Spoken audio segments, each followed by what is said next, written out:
La rentrée scolaire qui, on le sait, est déjà compliquée par la reprise de l'épidémie. Et pour certains élèves à Orsay dans l'Essonne, du collège Fleming, il y a même eu en plus une assez mauvaise surprise. L'histoire est folle et on en parle ce matin avec un parent d'élève, Jean-Christophe Péral. Bonjour. Bonjour. Merci beaucoup d'être avec nous ce matin sur BFM TV pour nous raconter l'histoire qui est arrivée à votre enfant. C'est une élève? C'est une élève. C'est une élève qui est en quelle classe? Elle est en troisième. Elle est en troisième, donc comme chaque début d'année, elle est allée récupérer ses livres, voilà, à la bibliothèque du lycée, j'imagine, voilà. pour pouvoir commencer à étudier. Et là, il s'est passé une scène surréaliste.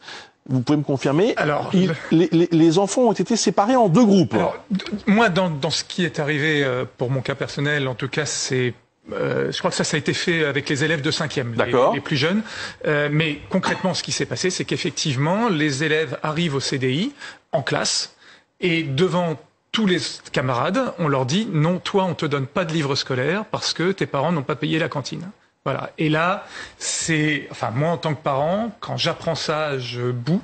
Pour plusieurs raisons. La première chose, c'est que les livres scolaires, c'est propriété de l'État et un établissement n'a absolument pas à confisquer ses livres scolaires à un enfant, pour quelque raison que ce soit. Ça, c'est déjà non négociable. Et puis ensuite, c'est toute la démarche qui est faite, qui est hallucinante. C'est-à-dire que c'est un problème, s'il y a un problème de facturation scolaire, et on verra par la suite qu'il n'y en avait pas, en plus que c'est une erreur de l'établissement, s'il y a un tel problème, ça se traite entre adultes, entre l'établissement et les parents, les enfants n'ont rien à voir là-dedans. Or là, ce qui se passe, c'est que la direction de l'école va montrer du doigt l'enfant, va lui dire tes parents n'ont pas payé la cantine devant ses camarades. Il y a une humiliation qui est publique, c'est-à-dire que l'enfant ne comprend pas. Les plus jeunes enfants, ceux qui étaient en 5e, donc 11 et 12 ans, j'ai des témoignages de parents qui me disent les enfants sont rentrés de l'école en pleurant. Voilà. Et quand après on appelle la direction de l'école pour avoir des explications, la direction refuse de nous parler. J'ai laissé un premier message quand j'ai appris ça le jeudi matin à l'école en disant il faut impérativement que la directrice me rappelle parce qu'il y a des événements graves concernant mon enfant.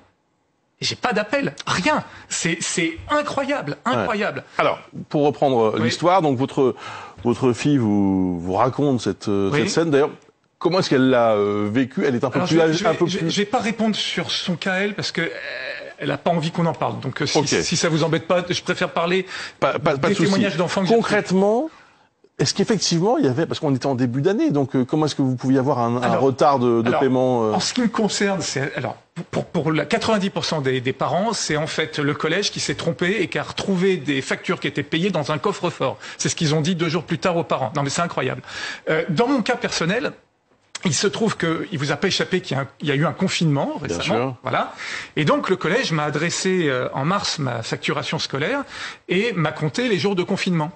Voilà, donc je leur ai répondu que par définition, vous ne pouvez pas payer la cantine les jours où où votre enfant n'était pas en cours. Et bien entendu, j'ai pas eu de réponse. Ouais. Et comme j'avais vraiment envie de payer ma cantine, j'ai écrit à plusieurs reprises, j'ai envoyé plusieurs mails entre mai et juillet, et je n'ai jamais eu de réponse.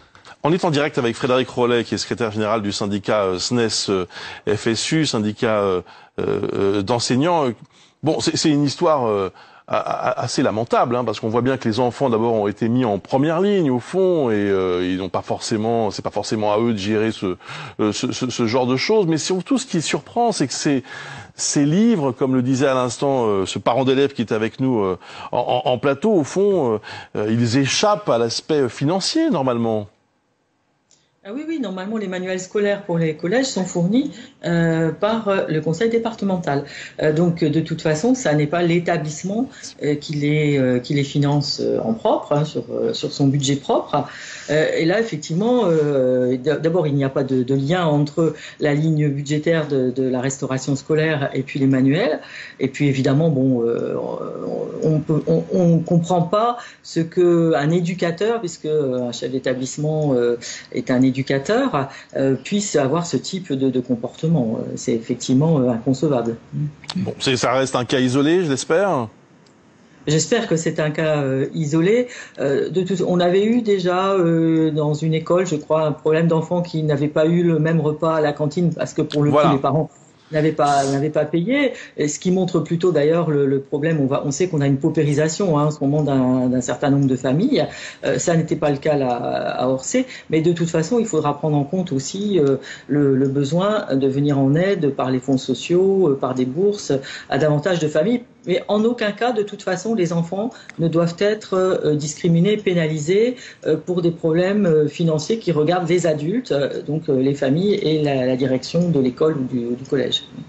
Monsieur Perral, le lycée, enfin le collège finalement j'allais dire, à classer l'affaire. Oui, mais moi je la classe pas, parce que le collège ne comprend pas. En fait, le vrai problème, c'est un problème de compréhension. Le collège s'est excusé, envoyer un mot aux parents pour s'excuser simplement des problèmes de facturation de cantine. Il n'y a pas un mot sur le fait qu'ils aient humilié les enfants publiquement. Il n'y a pas un mot sur le fait qu'ils n'aient pas voulu répondre aux parents. Il n'y a pas un mot sur le fait qu'ils aient franchi une ligne jaune en refusant de donner des manuels scolaires. Ils se bornent simplement à dire on a eu un problème de facturation, on s'est trompé, c'est à cause de la Covid et à cause d'une personne qui n'est plus dans l'établissement qui a eu ce loupé. Mais non, le loupé, c'est pas ça. Le loupé, c'est pas le fait en particulier. Le loupé, c'est la chaîne de réaction. Ça veut dire que dans les excuses que fait la chef d'établissement, ça veut dire qu'elle justifie ce qu'elle a fait en disant on s'est trompé sur le motif. Mais ça veut dire quoi? Ça veut dire que si les parents étaient effectivement pas à jour de facturation, elle s'estimait le droit d'humilier les enfants. C'est ça qu'elle est en train de nous dire. Ce qu'elle nous dit, c'est que je suis désolé, effectivement, le problème ne se posait pas. Mais non,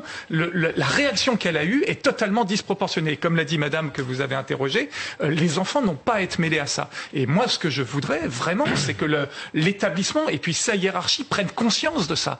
On n'a pas à mêler les enfants à des problèmes d'adultes et on n'a pas à les montrer du doigt devant leurs camarades sur un prétexte, ou quelque prétexte que ce soit. Ça ne les concerne pas. L'école, je crois qu'on a un ministre qui nous parle de l'école de la confiance. Là, nous, à Orsay, à Fleming, la confiance, elle est totalement rompue. Comment je peux expliquer à ma fille qu'elle doit respecter les règles que l'établissement lui donne quand l'établissement lui-même ne respecte pas les règles auxquelles il est soumis? Je peux pas. C'est pas possible. Merci en tout cas pour votre témoignage. Merci aussi à Frédéric Rollet, secrétaire général du syndicat SNES FSU. On va se retrouver